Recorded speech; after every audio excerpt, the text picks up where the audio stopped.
कर्ण दुर्योधन का सबसे अच्छा मित्र था और महाभारत के युद्ध में वह अपने भाइयों के विरुद्ध लड़ा। कर्ण को एक आदर्श दानवीर माना जाता है क्योंकि कर्ण ने कभी भी किसी मांगने वाले को दान में कुछ भी देने से कभी भी मना नहीं किया, भले ही इसके परिणामस्वरूप उसके अपने ही प्राण संकट में क्यों न पड़ जाए। इंद्र ने कर्ण से शरीर के कवच और कुंडल दान में मांग लिए। इंद्र की इस बात को सुनकर कर्ण बिना एक पल समय गवाए स्वयं अपने हाथों से पीड़ा सहते हुए कवच और कुंडल शरीर से अलग कर इंद्र को सौंप दिए।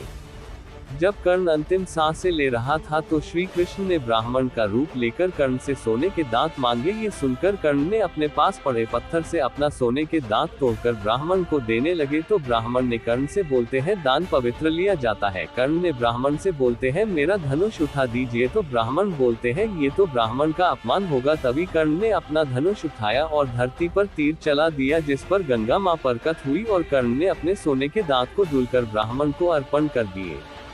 इस दानवीरता से प्रसन्न होकर श्री कृष्ण अपने वास्तविक रूप में आ गए और कर्ण को वरदान मांगने को कहा।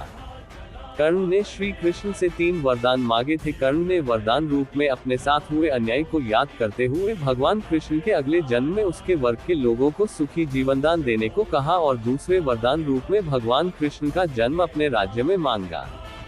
इसके बाद उन्होंने कहा कि तीसरे वरदान श्री कृष्ण से यह वरदान मांगा था कि मृत्यु के पश्चात मेरी देह का ऐसे स्थान पर अंतिम संस्कार कीजिए जहां कोई पाप न हुआ हो।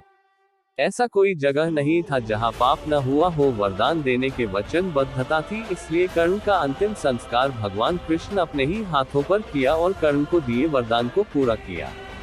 इस तरह दानवीर कर्ण का अधर्म का साथ देने के बावजूद भगवान कृष्ण को कर्ण का अंतिम संस्कार कर उनको वीरगति के साथ वैकुंठ धाम भेजना पड़ा था।